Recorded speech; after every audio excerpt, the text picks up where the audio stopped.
Good morning, everyone. Believe it or not, this is the penultimate lecture for Bio 1120.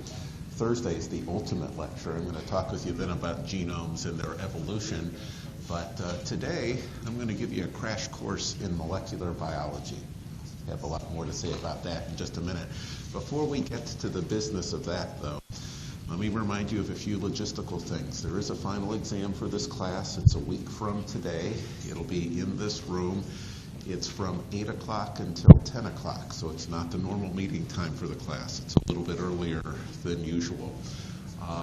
If you look at the exam in the back of the lecture notes, if you look at the old final exams online on Pilot, you will get a very good idea about what the exam you'll see next Tuesday is going to be looking like. Bottom line is there will be 120 points, so that works out to 60 questions. For those 60 questions, let me do it this way. For those 120 points, 90 of them are going to be for questions that I think come just from what I've been talking about since the second exam. All right, and then there's still 20 or 30 left. 10 of them will come from each of the three parts of the class. So up to the first exam, up to the second exam, and up to the third exam, the final. So really 100 of the 120 points will be things that I think I'm asking you about just since we started this last part of the course. So since I gave you that second exam. The other review type questions, what make it sort of cumulative, what I'll do is I'm going to look back at the first test and the second test and see if there were some questions that I thought that you guys struggled with more than I would have liked, all right? And so I'll ping you on those again. My recollection is my sense, my feeling is that you guys are really good, better than any class I've ever taught this material to before. So something's working, and I don't think I'm going to find questions that I look at and say, oh, yeah, I have to ask about this again. And so what's more likely to happen is those review questions, those sort of cumulative questions. I'm hoping you don't even notice that they're cumulative questions, because what I'll try to do is tie them in to things that I've been talking about just in this last part of the class. So I'll slip them in, and you may not even realize that I'm asking you some content from, asking you about some content from the very beginning of the class. All right. There, as I mentioned before, and as the syllabus says, there will be an optional review session. So that'll be on Monday of next week, Monday morning. 10:30 till noon is the only time that I could get a room. That is a block that the registrar has reserved such that there are no final exams in that time. So you shouldn't have a conflict with a final exam. If other faculty are being on top of things and clever, they may have scheduled review sessions for that same time as well. That's what I presume that time has been preserved for. But 10:30 till 12 on Monday, that's going to be in 112 Ullman Hall. So not in this room. I can't understand why I wasn't able to reserve this room. There shouldn't be anything going on. Maybe somebody beat me to it. But 112 Ullman Hall, 10:30 till noon. Again, entirely optional. I'm not going to be talking about any new content. There's nothing, magical that's happening that way. And I think you guys have gotten the impression from the sort of mini review sessions we've had in here, there's no question that's too basic, there's no question that is too complicated, and there's no question that can be asked too many times. If you come at 11:45, or just stroll in at 11:45 and ask a question about something that people at 10:30 have been asking about, I'm not even going to bat an eye. So you can ask the same question as many times as you like, and I'm happy to help you as best as I can. But again, it's entirely optional. So come if you like, Monday, 10:30 till noon. And then lastly, my understanding is that yesterday, I think at midnight, there was something added to the pilot page for this course about your opportunity to do an evaluation of my instruction for this class. This is the first time that Wright State's doing online student evaluations of instruction. In the past, at about this time in the semester, I'd hand out a big ream of papers and have you guys write things out by hand. They'd be collected and evaluated down the line.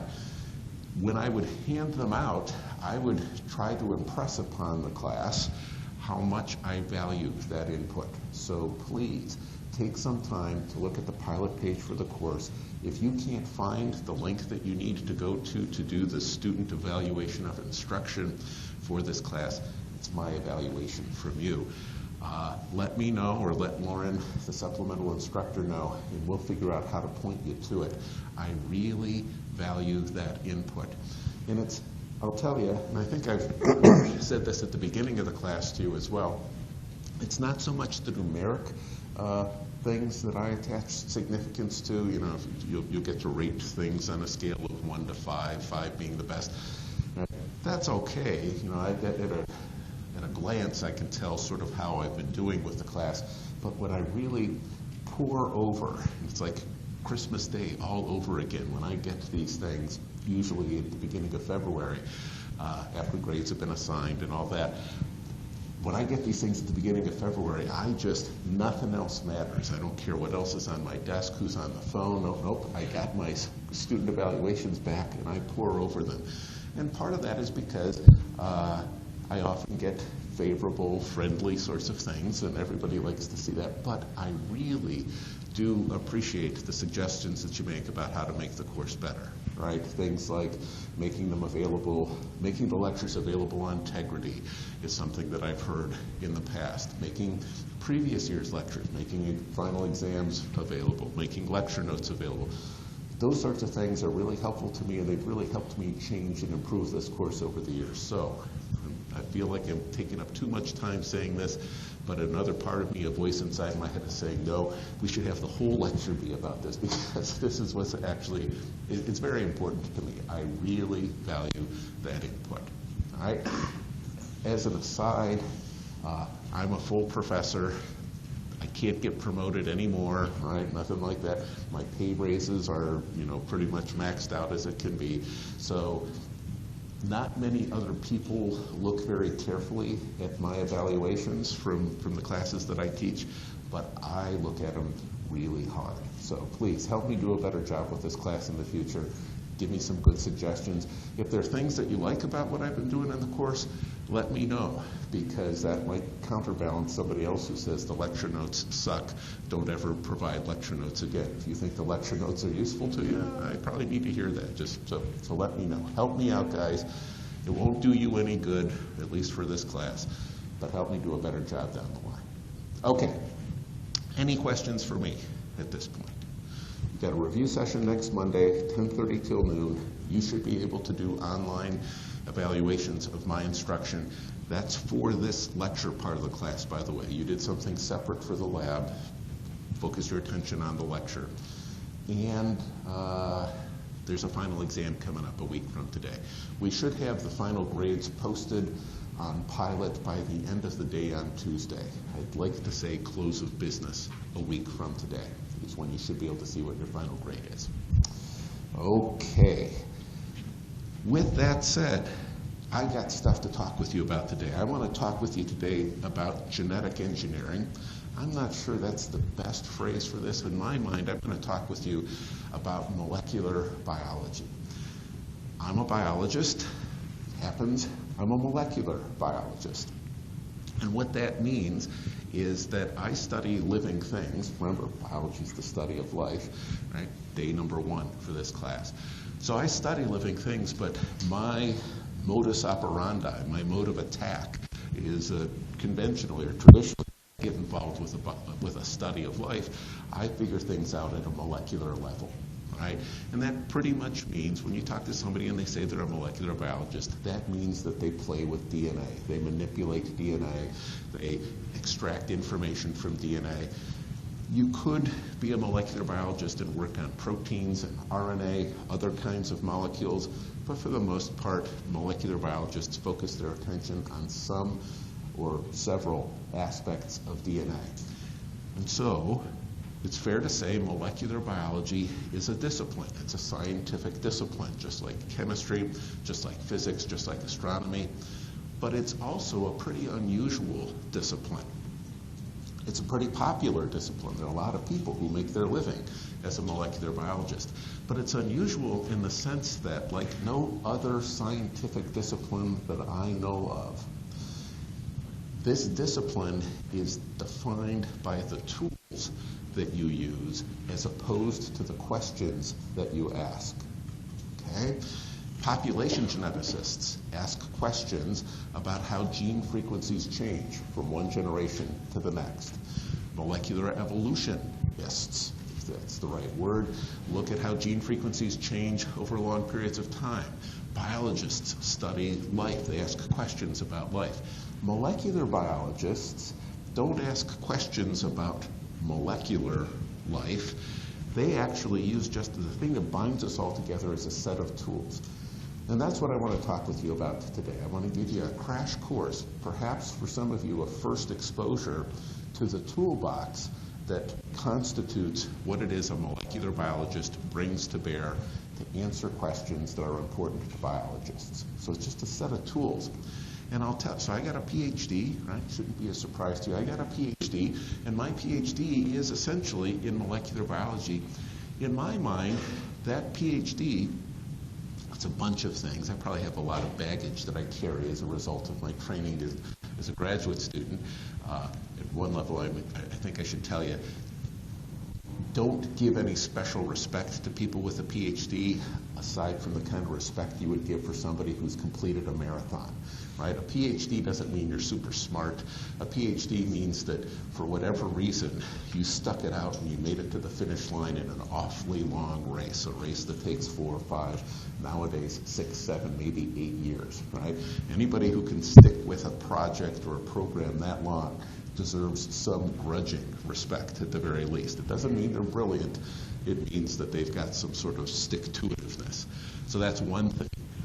But to me, my PhD in molecular biology, that whole graduate school thing for me was very much an apprenticeship in the old medieval sort of sense of an apprenticeship.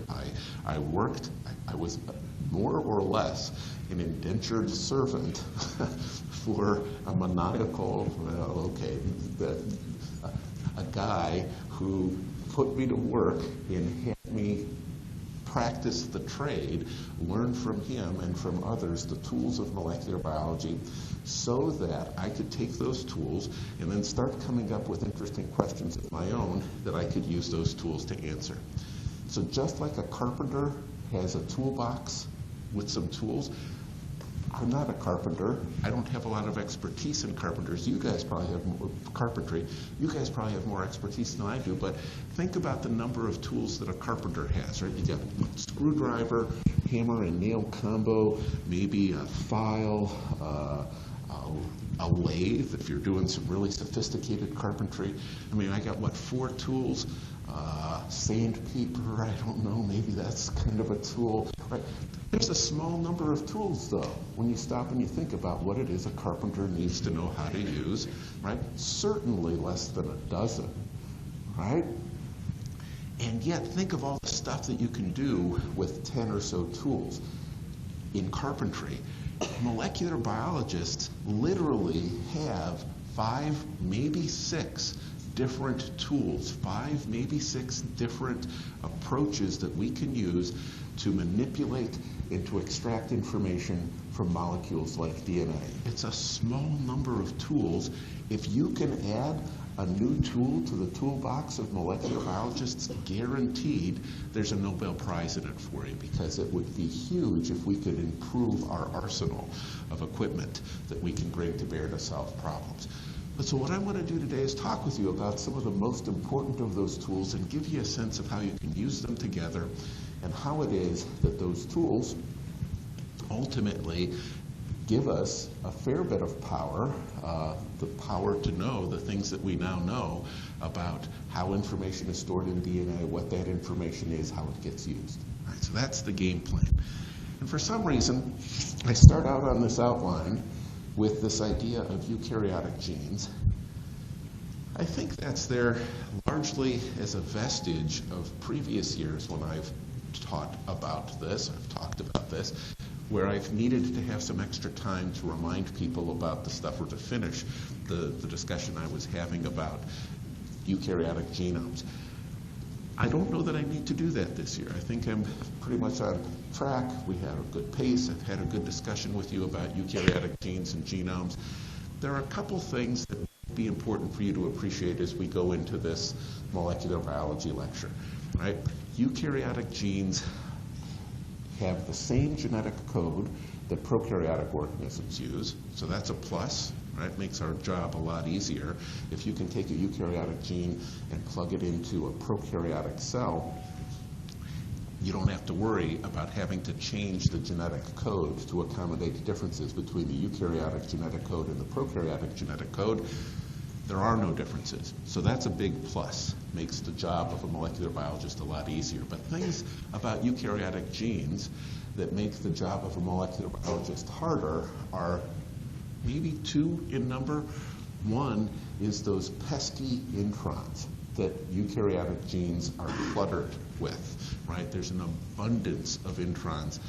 Prokaryotes can't deal with introns in any sense. So if you want to get some sort of eukaryotic gene and plug it into some prokaryotic organism, one of the jobs you have to do is get a cleaned up version that doesn't have those introns in it anymore, because that's just the kiss of death to what you might be trying to do in a prokaryotic cell, because prokaryotes can't deal with introns.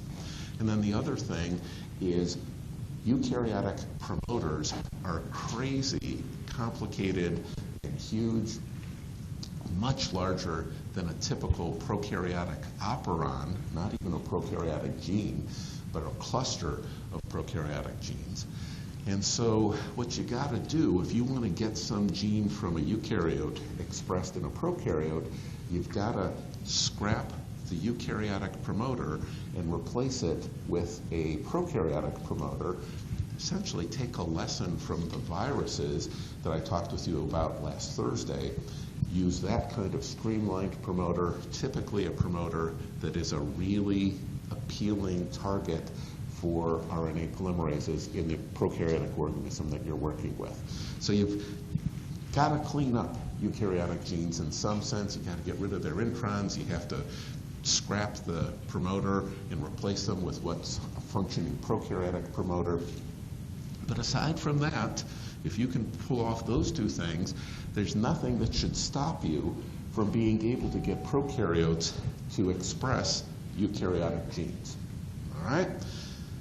So, I got for you here 3 different tools, right?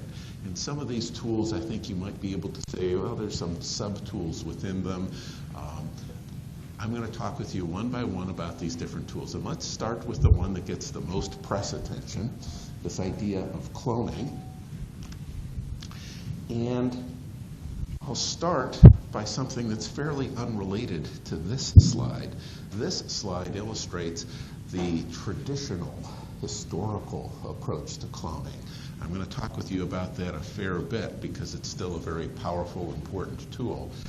But instead of talking about that kind of cloning, let me talk with you about the cloning that probably first popped into your head, right?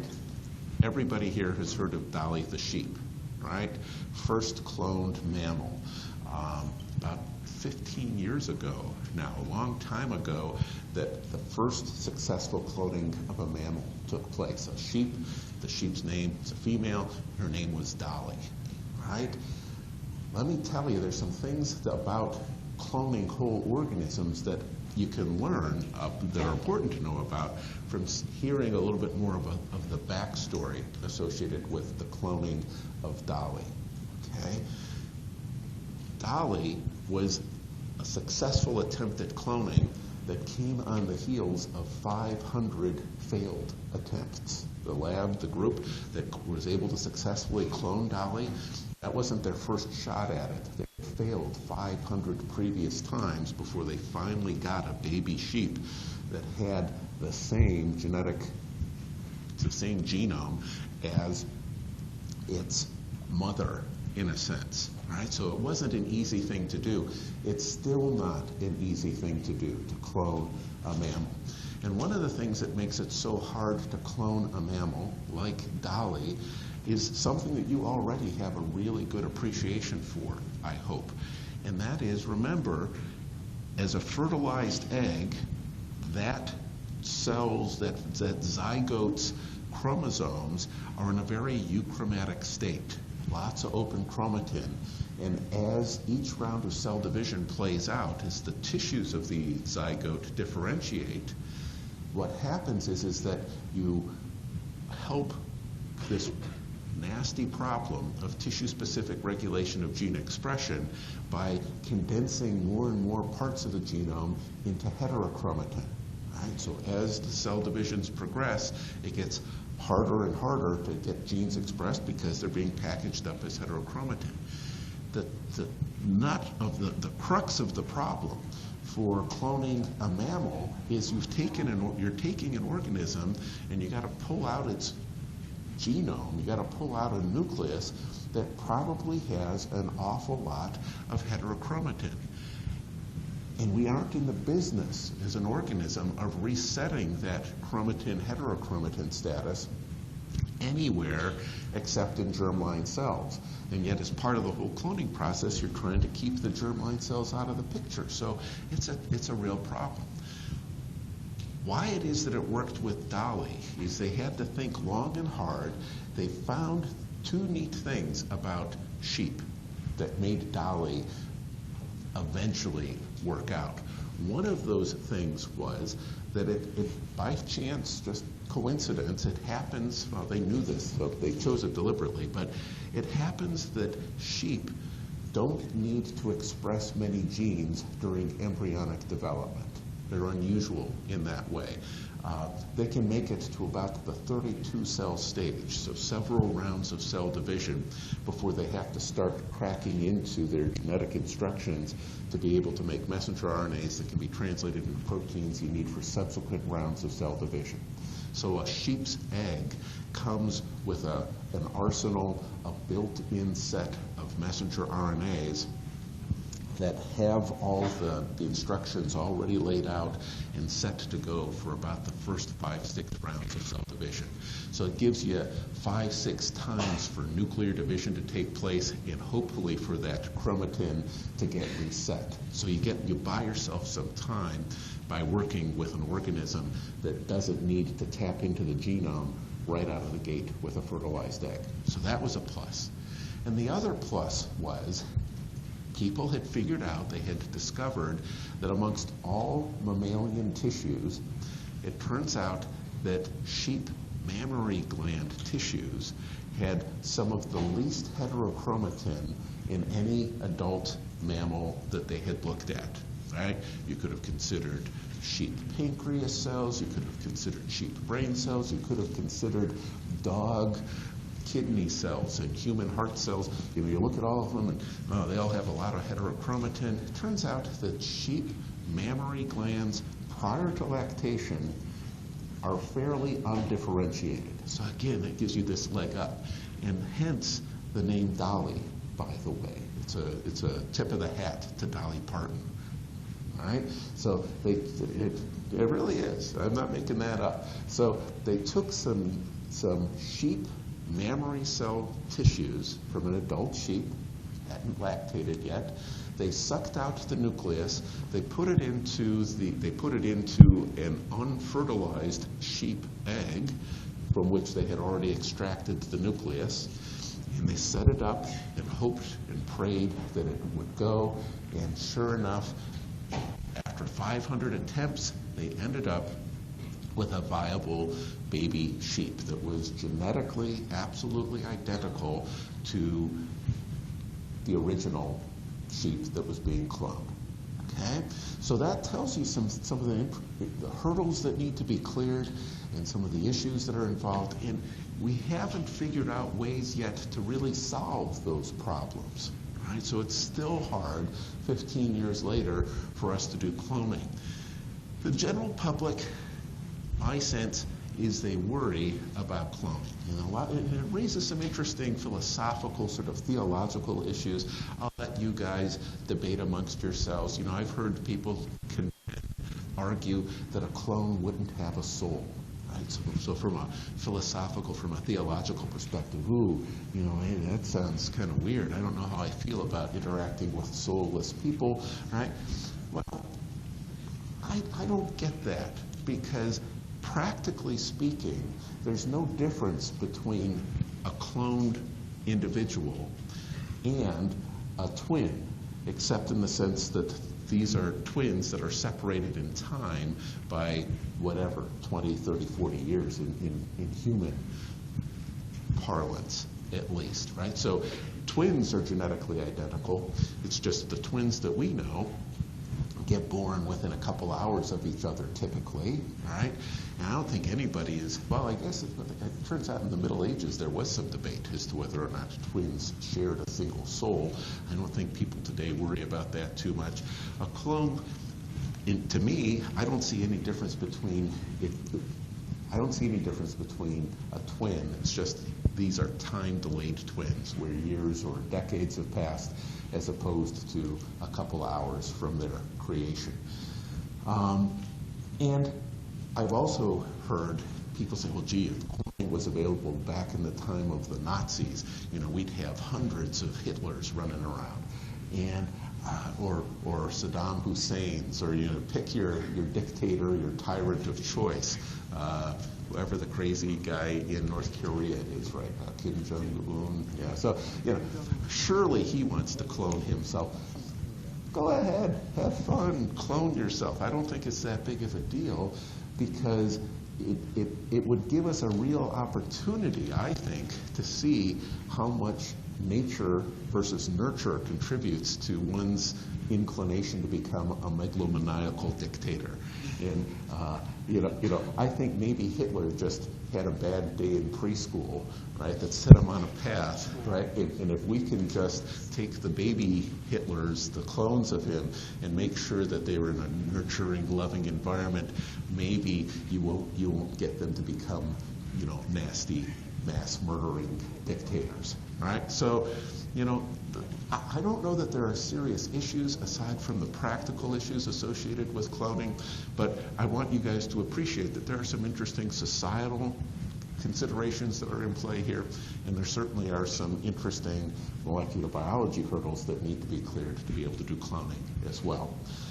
But before anybody ever started talking about Dolly and cloning mammals or cloning other organisms, eukaryotes in particular, this is what molecular biologists meant, and actually still for the most part mean when you're talking about cloning.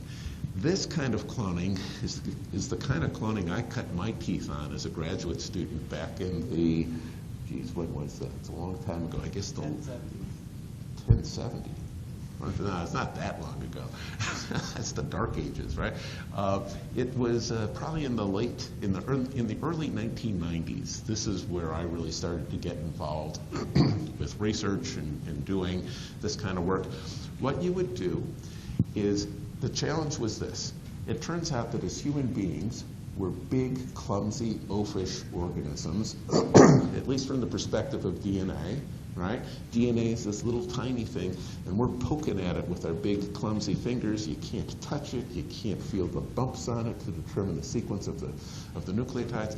The only way that we can get information out of DNA to this day, as big, clumsy, oafish human beings, is to have big piles of that DNA to work with. We need it in mass quantities, at least mass quantities from the perspective of a living cell. We need like micrograms as opposed to picograms, right? So hundreds of thousands of times more for us to be able to do any chemical manipulations of it. And what cloning is, and still is, it was a way for us to take a small part of some organism's genome, right? An alpha-globin gene from a rabbit, for instance, which is what I worked on a lot as a graduate student, to take a small part of some organism's genome, cut it out of that organism, and then put it into something, a bacteria, that would let you grow up as much of that chunk of that organism's DNA as you would like to have, and as you needed to have to be able to do manipulations, chemical manipulations of it. And so what happened was essentially this. You guys have seen the pieces. Let me show you how they come together. Again, a little bit of knowledge translates into a fair bit of power. Bacteria, like E. coli, have one big old circular chromosome. Many bacteria, like E. coli, have small additional bits of DNA, circular bits of DNA called plasmids. Here it's not really quite drawn to scale, but it's to help illustrate to the point. The plasmid is puny. It's 1,000th of the size of the bacterial chromosome typically. But these small circular plasmids can be maintained within prokaryotic cells indefinitely. And what you could do is you could bust open these cells, take out their plasmids, cut their plasmids to make this circle into a line, and then plug in a piece of DNA that you were interested in, bring it back together as a circle, put this new plasmid or the modified plasmid back into a bacteria, and now what you've got is a bacteria that has its normal chromosome. It's got a plasmid, but that plasmid also contains a bit of foreign DNA. And if you wanted to have a lot of that particular piece of foreign DNA, all that you needed to do was grow up that bacteria a lot. Let it go through many, many, many rounds of cell division. Each time the cell divided, you'd get more copies of that plasmid, and each of those plasmids would have a piece of the DNA that you wanted to study. It can be done literally on an industrial scale, right? So you can grow up these clones in massive incubators like the tanks that brewers use to make beer or wine. I mean, hundreds of liters of these bacterial cultures, and you could end up after a day with, maybe a couple pounds of the fragment of DNA that you're interested in. That's kind of overkill, but it certainly could be done, and it has been done on many occasions. So the principle is pretty straightforward. Practically, to get there requires a couple of tricks, and we'll talk about those in a bit. But what do you do with these clones? Well, the primary purpose for these clones, and it's called a clone because you've made many copies of a particular piece of DNA. Just as you make a copy of an adult sheep, there's a baby sheep that you call Dolly, right? You can make many copies of these fragments of DNA from some other organism. And what do you do with them? Well, back when I was putting my hand to the bench to do this sort of thing, you'd use it for basic research, right? We'd get enough of that chunk of DNA that you'd then be able to sequence, or you'd be able to do a restriction map. I'll talk about those things in a little bit. But you could also do it in a way that allowed you to cause that gene to be expressed and now get a lot of pure protein from that gene, and you may be able to study a protein better now because it's not stuck to other eukaryotic proteins that it normally interacts with. It shows up on its own, so that would be good for basic research on the protein.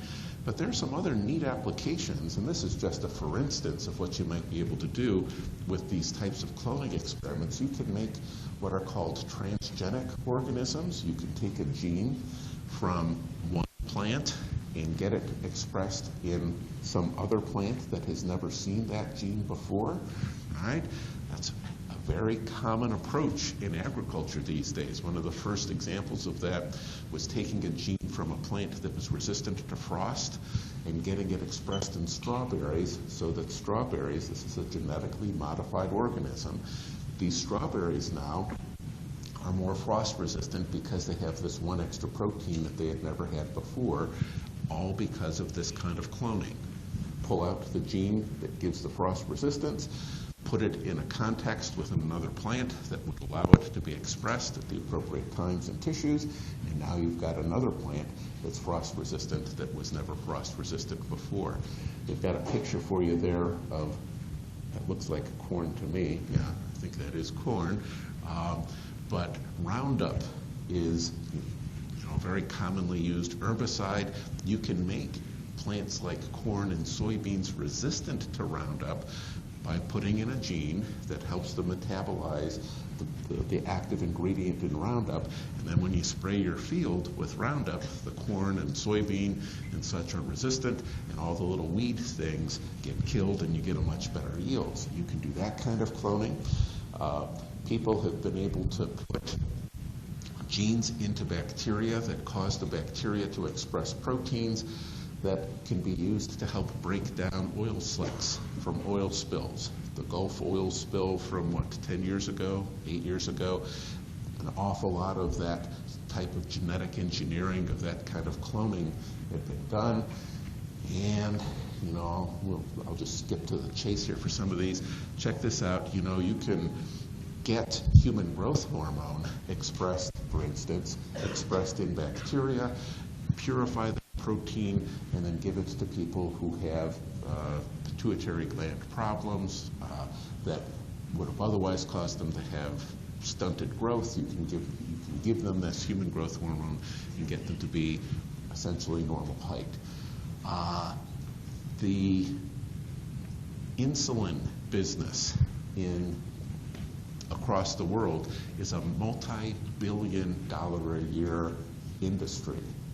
Okay? And the name of the game there is we're giving people who can't make enough or any insulin of their own, insulin that lets them go about having relatively normal, productive lives.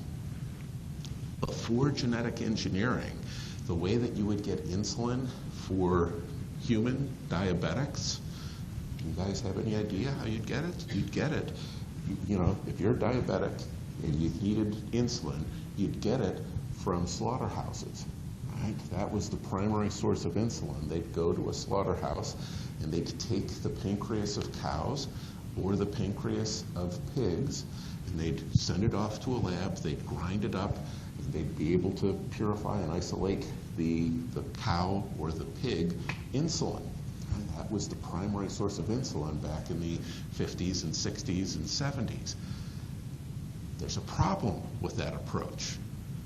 First, it's fairly inefficient and expensive, but more importantly, there's subtle differences. There's 2 or 3 amino acid differences across the length of the pig insulin protein and the cow insulin protein relative to the human insulin protein.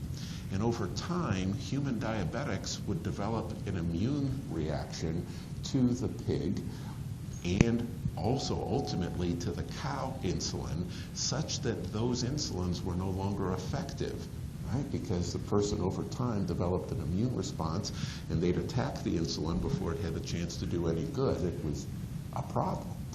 What does somebody do if they can't make their own insulin and the cow and the pig insulin doesn't work for them anymore? What's left aside from curling up in a little ball and dying? Right? What's left is human insulin. And you know where you get human insulin from back before the days of genetic engineering? Cadavers. Right? So they would have to take the pancreas of dead people and do the same thing to those pancreases that they were doing to the cow and the pig pancreases. So you can imagine how this is kind of there's a finite amount of insulin available. There's a lot of people who have diabetes. Geez, this isn't good. But you guys know how to solve this problem. Why don't you take the human insulin gene, right?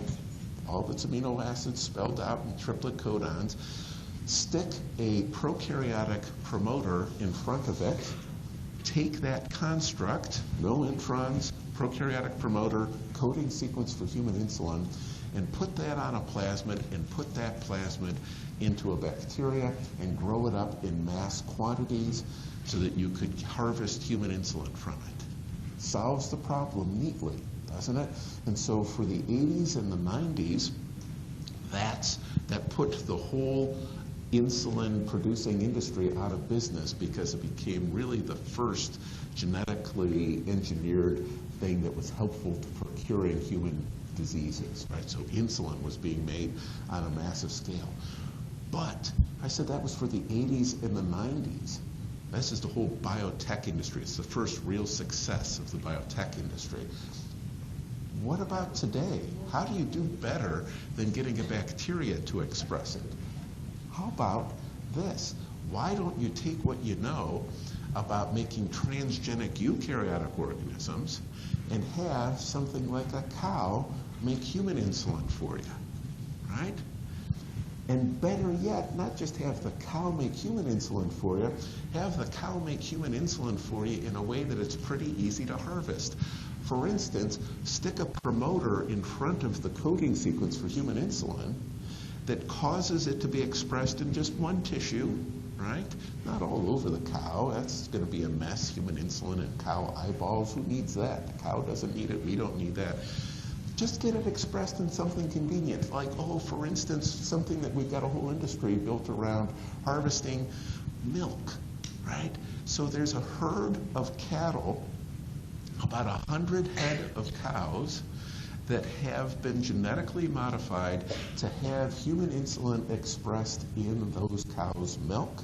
When you milk the cows, it's got the normal cow milk proteins in it, but it's also got an awful lot of human insulin, and it's pretty easy to clean up the insulin, get it separated from the rest of the proteins, and we have a herd of about 100 cows that now serve the needs of pretty much every diabetic in the world, right?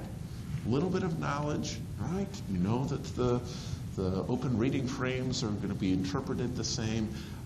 You know you put the right kind of promoter, the promoter that would normally be found in front of a gene that's expressed to give rise to proteins that are normally just in cow milk.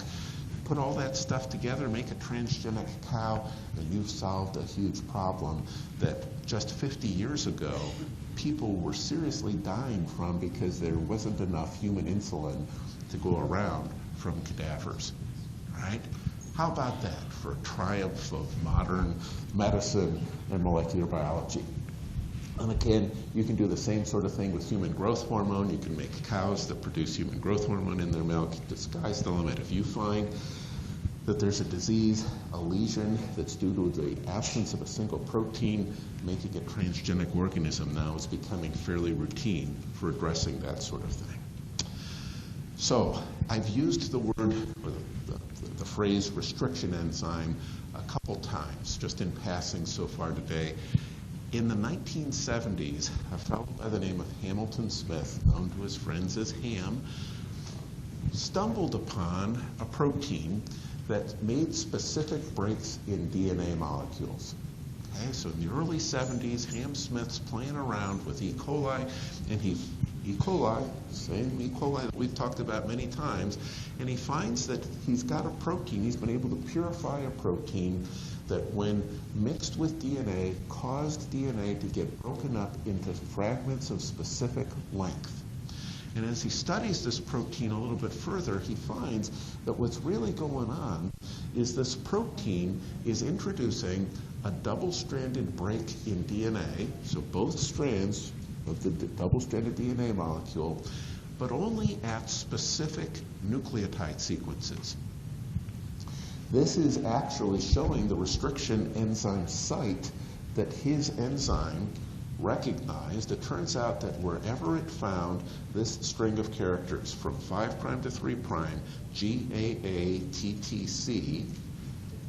notice on the other strand, it's the same sequence, 5' to 3', GAATTC. You guys see that? There's a fancy word for this, right? When something reads the same forwards as backwards, that's called a palindrome. It's not a molecular biology term. It's something that molecular biologists lifted out of, whatever English professors who came up with that word. But a palindrome is a sequence of, it's a word that reads the same way forwards as backwards. I talked with you guys on Thursday about Calvin and Hobbes. I should have talked with you about The Simpsons. It's the longest running TV show. I have been a fan of The Simpsons over there. One of my favorite episodes has Principal Skinner while their kids are getting onto a school bus. He's at the top of the stairs and he says, "Oh, here comes everybody's favorite palindrome." And it was the bus driver, Otto. O-T-T-O, it's the same forwards as backwards. So there's another instance of a palindrome for you out of the DNA world context. But Hamilton Smith found he had a protein that wherever it encountered 5' to 3', GAATTC, it broke the DNA molecule.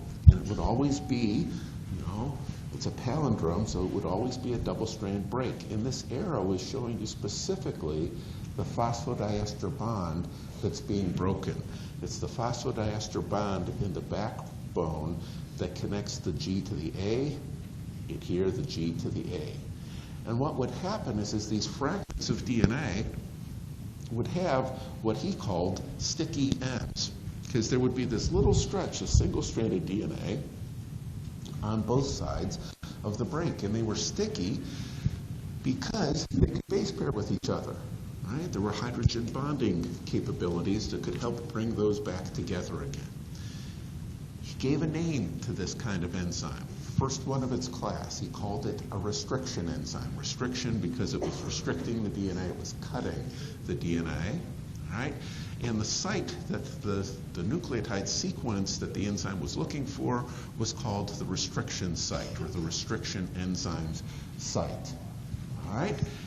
And so he finds this protein, he isolates it from E. coli, he gives it the name EcoR1.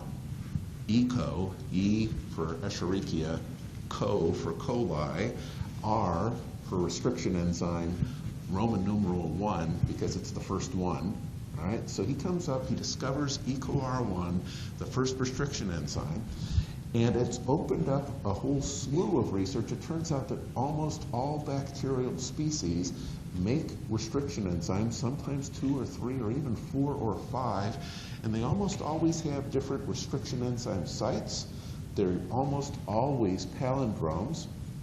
Some of them are only 4 nucleotides long, some of them are 6 nucleotides long, some are 8, there are even a few that are as long as 16 nucleotides long. And there are companies that will, you can shop for, you guys, I'll help you with your Christmas shopping, right?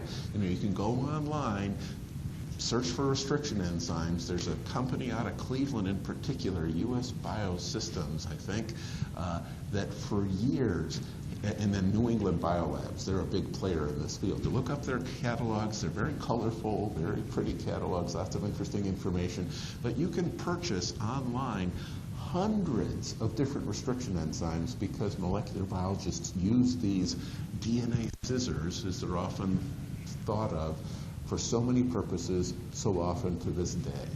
All right?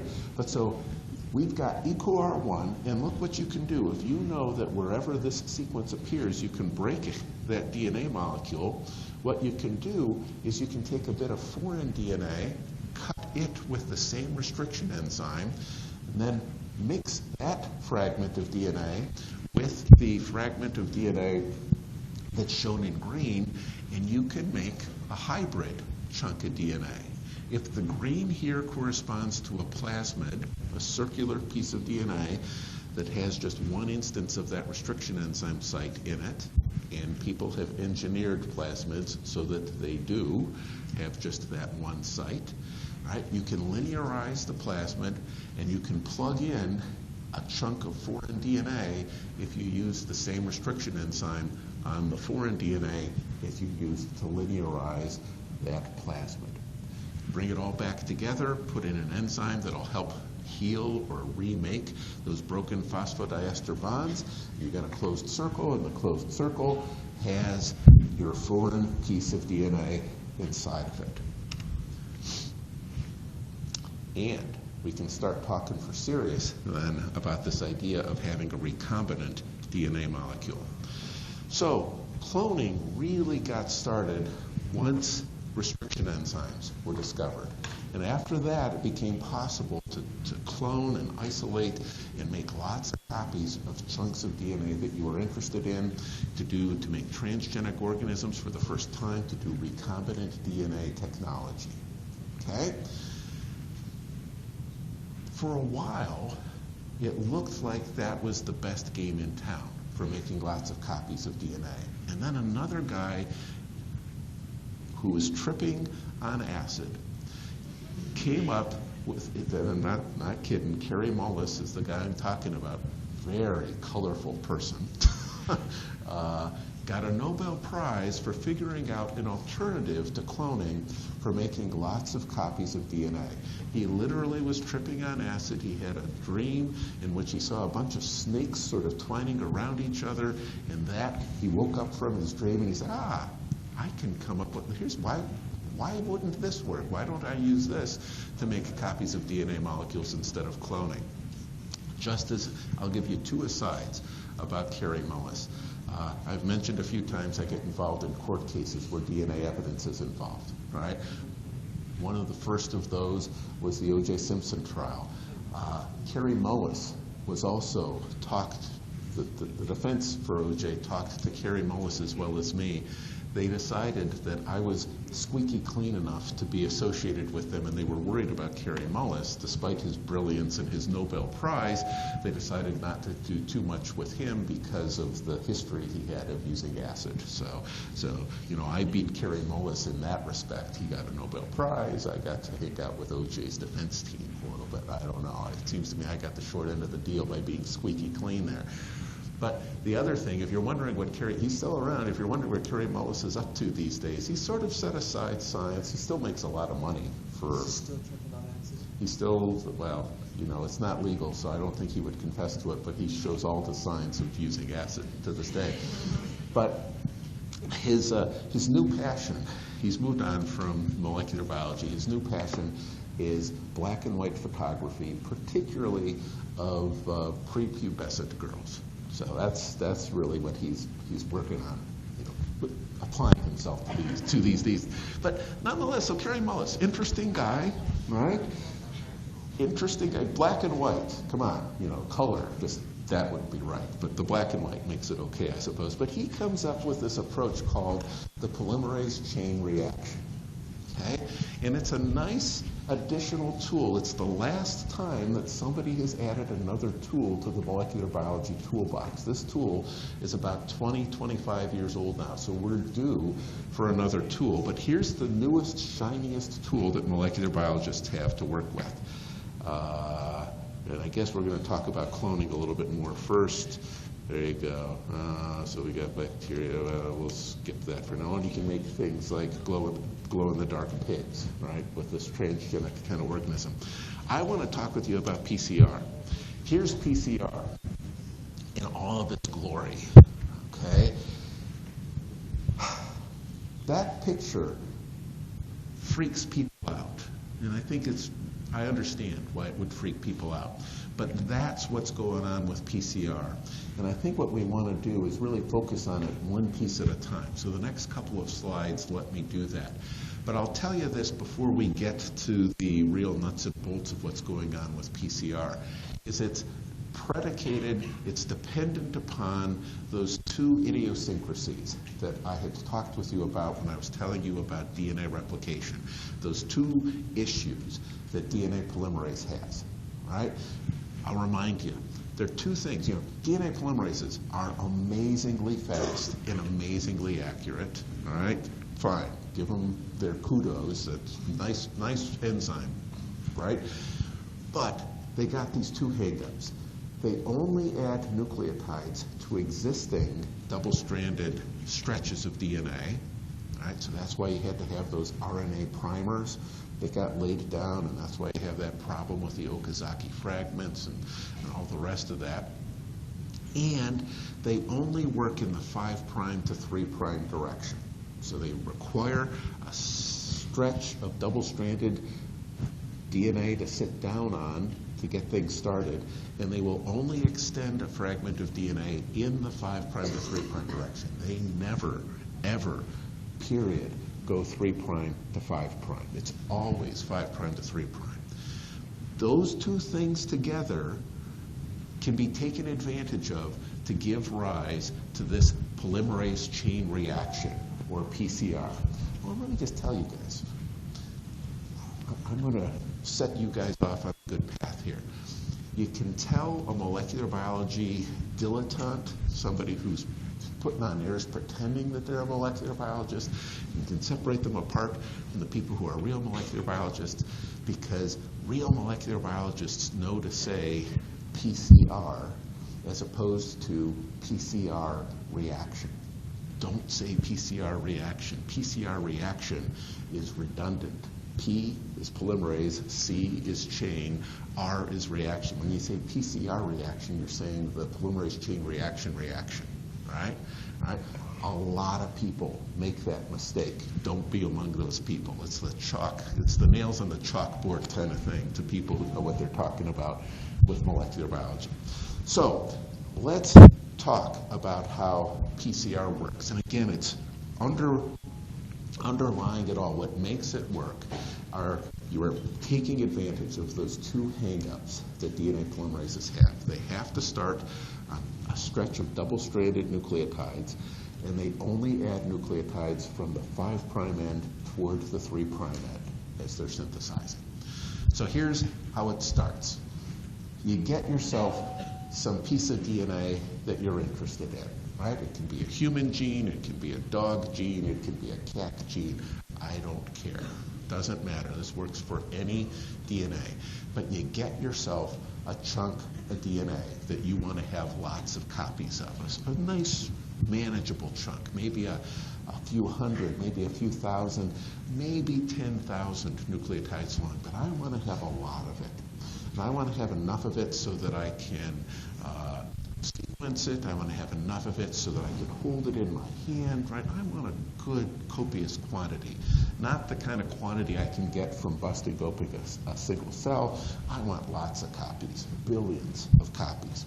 And so I get myself a fragment of DNA, and I've got this blue stretch here that I really like. I want to have more of that blue stretch. And like all DNA, it's got two strands. It's anti-parallel. All DNA is going to have this, 5' to 3' this direction, 5' to 3' in this direction. And what I can do is I can take my DNA, the whole genome, right, keeping this one target region in mind, I can take that whole genome and I can denature it.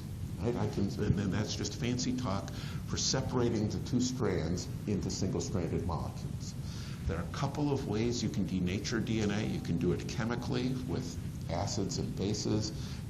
Don't go that route for PCR. That's going to cause problems for the enzymes that you're going to use. Instead, how about if you just use heat? Heat is a very long-standing way for separating the two strands of DNA, and it's reversible. If you want your DNA to be double-stranded again, just lower the temperature. So let's use heat to denature the DNA. And then, once the DNA has become single-stranded, introduce some small pieces of DNA that are complementary to sequences that flank the region that we're interested in, on both sides, before it and after it. These little bits of DNA are small. They're typically 20, 25 nucleotides long, and they're called primers. Right? The length of the primer is usually determined more by how long it needs to be so that it sticks to just one spot in the genome that you're interested in working with. Okay? So our genome is 3.2 billion nucleotides long. If you decided you wanted to make a primer that was 1 nucleotide long, you'd have a problem because there are only 4 nucleotides. Your 1 nucleotide would probably stick to every 4th spot that it comes to, right? That's not just once in the human genome. That's 3.2 billion divided by 4 between friends. That's 1 billion times. Not going to work. I want the number to be 1, not 1 billion, okay? If you made your primer 2 nucleotides long, you'd stick to every 16th pair of nucleotides that you encountered. 3.2 billion divided by 16, still much bigger than 1. Not going to work. If my primer was 3 nucleotides long, I'd stick to every 64th 3 nucleotide long stretch that I encountered. 3.2 billion divided by 64, still a number way above 1. Right? When you get up to about 20, 1/4 to the 20th power, all right? 1/4 times 1/4 times 1/4, 20 times. We finally get to a point where at about 2021, you can start to expect that your primer will sit down at only one spot in the entire human genome. And for good measure, out of an abundance of caution, tack on a couple more, make your primer 25 or so long, and you can be pretty sure that that primer that you can synthesize in the lab using some pretty basic chemistry will only be able to anneal to one spot in the entire human genome. And if you make a primer that is complementary to nucleotide sequences on one side of your target and a primer that's complementary to the nucleotide sequences on the other side of your target, when you've cooled the temperature down, after denaturing your DNA, cool the temperature down, these primers can find those sites to bind to, and then let an enzyme loose. What kind of enzyme do you suppose, right? How about if we turn a DNA polymerase loose and ask the DNA polymerase to make more double-stranded DNA wherever it can. Where can it? Well, here, the DNA polymerase sits down on this primer, says, oh, double-stranded DNA, I like that. I only extend in the 5' to 3' direction, so it's going to chug along that way, and off it'll go. It'll do the same thing over here with this primer. It'll chug off in this direction, and at the end of this 3-step cycle, and they're defined by changes in temperature. The denaturation temperature is usually about 90, 95 degrees centigrade, close to boiling water. The annealing temperature is usually somewhere in the 50s or low 60s degrees centigrade, and the extension temperature is usually about 70 degrees centigrade, warm to you and I, but not to these enzymes. You cycle through those 3 temperatures, this one to this one to this one, and you started with one double-stranded molecule before you did the denaturation. At the end of that cycle, you've got 2 double-stranded molecules. And the only thing that got duplicated is that target sequence that's flanked by the primers. No other appreciable DNA synthesis is taking place. It's just taking place on your target. So in one round, one cycle of going through these 3 temperatures, we've doubled the amount of DNA that we're interested in. We went from 1 copy to having 2 copies. We went from having a haystack that had 1 needle in it, excuse me, to having a haystack, lots of genomic DNA that we don't care about, with 2 needles in it. All right? Don't snicker. I mean, we're making some progress. It's better to look for 2 needles in a haystack than 1 needle in the haystack. I don't have practical experience, but I think we can all imagine that that's the case. And then you do the whole thing again. You go through another round of denaturation, another round of annealing, another round of extension. And now we doubled one more time. And instead of having 2 needles in our haystack, we've got 4 needles in our haystack. The haystack is still there, lots of hay, but we got 4 copies. And I think you can see what's going to happen, right? At this point, you don't need to be on acid to have the thing play out. Do it a 3rd time. And instead of having 4 double-stranded molecules that we're interested in, now we've got 8 double-stranded molecules that we're interested in. With each round of PCR amplification, we double the amount of the targeted piece of DNA that we were interested in. And a neat thing starts to happen as you get further and further into PCR. The pieces of DNA that are being replicated are defined by the primers. So their length is simply, they begin at where one of the primers begins and they end at where the other primer ends. That's it. So when you're doing these amplifications after the 3rd round, what starts to predominate is just the primer sequence, the target sequence that you're interested in, and the other primer sequence. That's it. You make a fragment of DNA, no other stuff on either side, that is just the stuff that you're interested in making lots of copies of. So I've talked you through 3 rounds of amplification, 3 rounds of PCR. Typically, when you do PCR in a lab, PCR is at the heart of forensic DNA profiling these days. Crime labs, when they're generating a DNA profile, they use PCR to amplify up fragments of DNA from 13 different locations within the human genome. We'll get 2 PCR products, one that the person got from their mother, one that they got from their father, for each of those 13 different locations. Crime labs, the test kits that they use typically tell them to do 24 rounds of PCR amplification. So it's 2 to the 24th copies of the thing. What ends up happening, by the time that you're up to like 10 rounds of PCR amplification, we're not talking about looking for a needle in a haystack anymore. We're talking about a needle stack with some hay in it. You get it? By the time you're up to 20, 30 rounds of PCR amplification, the rest of the genome is just, it's decimal dust in terms of its contribution to the pile. And pretty much all you have in your tube that's worth talking about is the PCR product that corresponds to the region that's flanked by the primers that you were working with. Right? So PCR turns out to be this phenomenally quick and powerful way to give us lots of copies of fragments of DNA that we're interested in. Couple things about PCR. You have to know something about the sequence that you're interested in before you can start to do PCR, because you got to design those primers, right?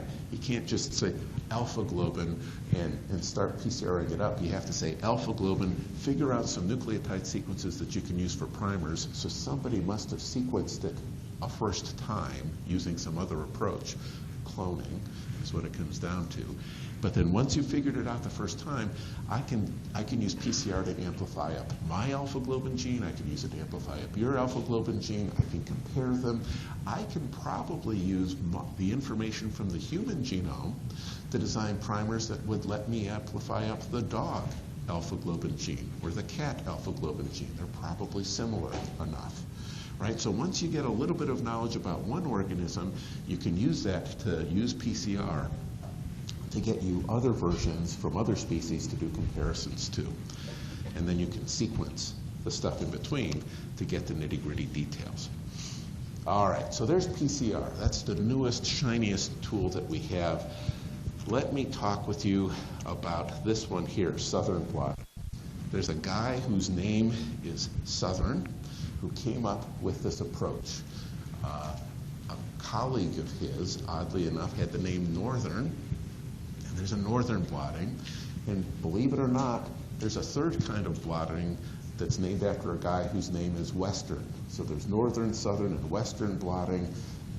Nobody has come up with eastern blotting yet, so that one's still open. If you know a guy whose name, if your name is Eastern, there's a huge opportunity. The molecular biology world is waiting for you to come up with another kind of blotting. But let me tell you about southern blotting, and that'll give you a sense of what's going on with the others. You guys have a sense of this from lab, right? DNA is a charged molecule, right? It's an intrinsically negatively charged molecule. It's naturally drawn toward the positive electrode when you run an electrical current through a system, okay? And what you can do is you can set up a gel. You could use Jell-O if you liked. You guys used agarose to do this, but you set up a gel and you put little holes in the well, little holes in the gel called wells, and you put your DNA or some other molecule into it, apply an electric field, and you can separate it. If you're doing that with DNA, what happens is the big molecules have a hard time fighting their way through the gel matrix. The small molecules go through more quickly, and you get size fractionation of the DNA molecules. But you guys from lab know that those gels are not very scientific, right? They're kind of wiggly and not very permanent, right?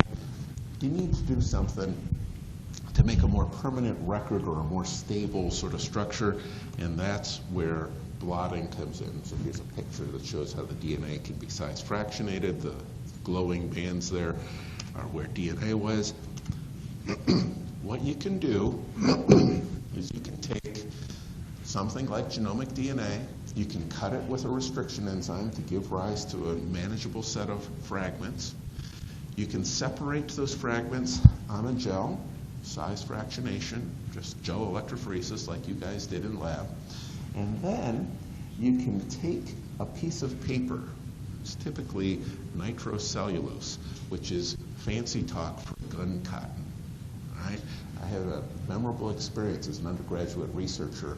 I stumbled upon the recipe for gun cotton and played around in the lab, and it turns out that if you make it too strong, it spontaneously combusts. I don't recommend it. Right? So, but nonetheless, it spontaneously combusts inside of liquid nitric acid. Right? You're making it in nitric acid, and so it starts burning inside of a little bottle of nitric acid. Very memorable. I have a clear picture of that experience to this day. The adrenaline kicked in when you see fire inside of a bottle of nitric acid. But you take paper, typically treated, often nitrocellulose, and you put your paper onto the agarose gel, okay? And then you put some absorbent stuff on top of it. Literally, most popular amongst molecular biologists, in my experience, is Bounty, the paper towel. Why? Because Bounty is the quicker picker-upper. Right? You know, it sucks water through. So you put your piece of paper. I tell you guys, I can do product placements for this class all day long. I should get some sort of kickback here. But you take your gel. This has got a lot of water in it. You put your piece of paper on it, a membrane, right? And then on top of that, you put something absorbent. And on top of that, you put something heavy. Here, they're showing you a picture of the textbook. More common, in my experience, is a telephone book. But you get this set up, and the water gets sucked up from the gel into the membrane, and then onto the paper towels and the other stuff above it. But along with the water comes the DNA. And the DNA, because you're working with a membrane like nitrocellulose, sticks to the paper, sticks to the membrane, and now you've got a permanent record on a piece of paper, much more scientific looking than a wiggly gel. And you've got a membrane now. This whole process, because we're talking about using DNA, is called southern blotting. Blotting, I think, obviously, because you're blotting the stuff up. You're pulling it up into the membrane. Southern because Neil Southern's the guy who first did this. Northern blotting, substitute RNA for DNA. Not a big quantum leap in the thinking there. Western blotting, substitute protein for DNA or RNA. Right? So again, the challenge is for somebody named Eastern to come up with some other kind of blotting to do, but all of these molecules have charges, and all of them can be separated based on their size and charge, and you can make a permanent record by getting a membrane. But then, the best part about southern blotting is once you've got that membrane with the fragments of DNA stuck to the membrane, you can put them into a plastic bag. Sealameals are a common piece of equipment in molecular biology labs. You take your membrane, you put it into a plastic bag, you put in a little bit of soapy water with some radioactively labeled fragments of DNA, like a primer, like the primers you used for PCR would work just great. You seal up the bag, you let the radioactivity, you let that fragment of DNA find wherever it can stick by base pairing. You cut open the bag, you pour out the soapy liquid with the radioactivity, and you put your membrane next to a piece of X-ray film, and the X-ray film then shows you where on that gel that particular fragment of interest had moved. All right? So not only did we get size fractionation through the restriction enzyme digest and the gel electrophoresis, but we're able to see these kinds of banding patterns. And here they're setting you up to be able to see a difference in the restriction fragment. It's called a restriction fragment length polymorphism. Right? A difference in the banding pattern that you see that arises in people who have the specific nucleotide change that causes them to have sickle cell anemia as opposed to those who don't. It's based on the fact that not only does that nucleotide sequence change the amino acid of their hemoglobin proteins, it also changes a restriction enzyme site. And that change in the restriction enzyme site is something you can pick up through this type of southern blotting. So this is old school, the way I've described it to you here. I've talked about things like radioactivity. Now you'd probably use a fluorescent probe, right? And instead of an X-ray film, you'd probably use a camera that could pick up on the differences in the fluorescence. But this is how Southern did it originally. And again, I'm trying to introduce you guys to some tools of molecular biology. This is a tool that lets us visualize where a specific fragment of DNA is and the presence or absence of that specific fragment. So restriction enzymes are a great tool. It's really the first tool in the toolbox that lets us cut DNA molecules at specific sequences. Cloning is another tool that lets us make a lot of copies of a DNA fragment. PCR is a variant of sorts. It's another way to make lots of copies. Blotting approaches, be they southern, northern, or western, lets us see the presence or absence and where it is that particular DNA molecules or RNA molecules or protein molecules are at. You can take this blotting approach and put it on steroids and do what's called, you can make what's called a gene chip. On the cover slip for a microscope slide, again, from lab, you guys know what cover slips are like, those little dainty, tiny pieces of glass. You can take those cover slips, and the technology is such now, and it has been for about 10 years, that you can put about 20,000 spots of DNA on one of those cover slips. Okay? You can fit lots of spots of specific fragments of DNA. And then what you can do with your glass cover slip slide is wash over it an isolation of RNA from a cell, for instance, and see which genes are being expressed. Because you've got 10,000 gene sequences that are on different spots, and you can see where RNA sticks to it, and you can get a sense then for a particular cell type what genes are being expressed. That's what is being displayed over here, and you end up with outputs that look like this. I'll tell you guys, so this is not southern blotting, this is more northern blotting because RNA is being used as the probe here. I'll tell you guys, this is some pretty cool stuff. In a single image, you can get, and you can dial up whatever spot you like. The brighter the color, the more RNA is present. So no color is no DNA is present. And I think here in this picture, red means it's being expressed at a very high level, yellow's at pretty high, blue, a little bit, black, nothing at all. You can get a snapshot for a particular type of tissue or a particular cell type that tells you these are the genes that this cell, this eukaryotic cell, for instance, is expressing. Think about what you can do with that. Here's a neat application of that. You can look to see what genes are being expressed in an individual's tumor cells as opposed to their non-tumor cells from the same tissue. How about that?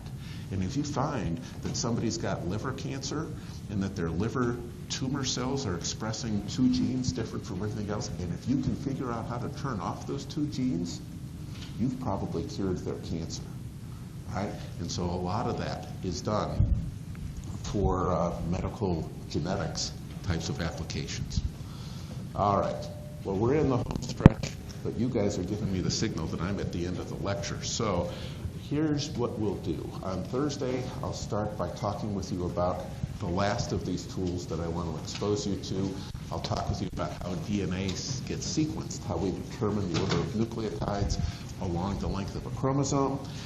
And I'll go from there to talking with you about genomes and genome evolution. But before we do, I think I can leave you with nothing. So we'll also start out the lecture with a question that I'll put on the next test.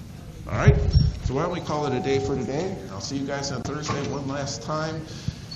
Please fill out the student evaluations for this class. You got a week or two to do it, but please do it. See you guys Thursday.